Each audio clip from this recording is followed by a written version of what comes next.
আজিৰে পৰা তিনিদিনীয়াকৈ আৰম্ভ হ'ল জাগিৰোডৰ ইতিহাস প্ৰসিদ্ধ তথা পাহাৰ ভৈয়ামৰ সম্প্ৰীতি মেলা গোভা দেওৰজাৰ জোনবিল মেলা।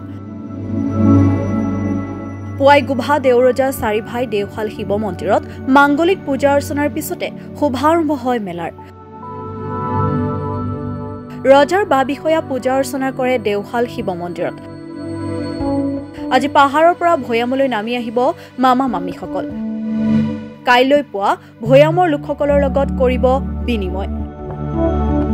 লগতে সমূহীয়া মৎস্য চিকাৰ আৰু কুকুৰা যুঁজ সম্পাদন কৰা হ'ব মেলাথলীত। আনহাতে আজি মেলাথলীত মুখ্যমন্ত্ৰী ডক্টৰ হিমন্ত বিশ্ব শৰ্মা উপস্থিত থাকি ২২ গৰাকীকৈ তিৱা ৰজাক ৰাজভত্তা প্ৰদান কৰিব। হয়, আজিৰ পৰা আমাৰ জোনবিল মেলা আৰম্ভ হৈছে।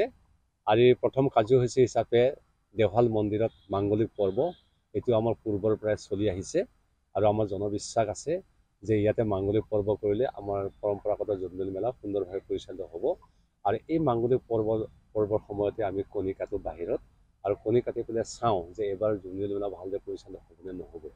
গতিকে আমি দেখিলোঁ কণী কটাৰ লগে লগে সুন্দৰভাৱে যেনেধৰণৰ আমাৰ জনবিশ্বাসটো আছে তিৱা জনগোষ্ঠীৰ যে কণীৰ বাকলিটো কেনেকৈ পৰিব লাগে সেইটো আমাৰ সুন্দৰ হৈছে।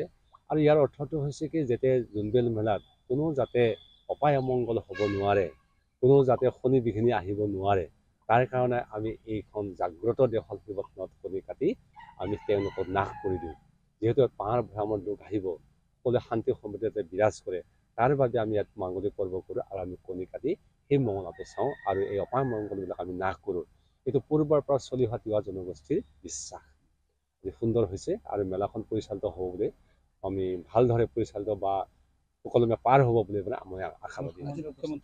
আজি প্ৰথম দিনাখনে মুখ্যমন্ত্ৰী ডাঙৰীয়া অংশগ্ৰহণ কৰিব আৰু আমি এদিনাখন আগবঢ়াই দিলোঁ আমাৰ দৰবাৰ। আৰু যিসকল ব্যক্তি আজি এই দৰবাৰত আমন্ত্ৰণ জনাইছিলোঁ সকলোকে এই মিডিয়াৰ জৰিয়তে আমন্ত্ৰণ জনাইছোঁ।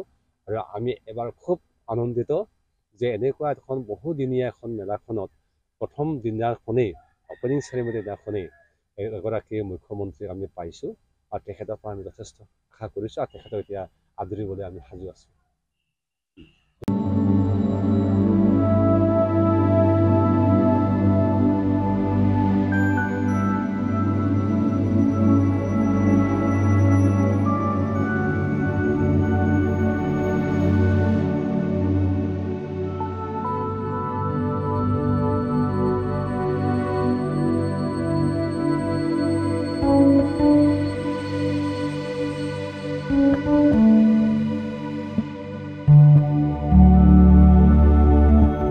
জাগিৰোডৰ পৰা দীপক কলিতাৰ ৰিপৰ্ট, মাই নিউজ এনি।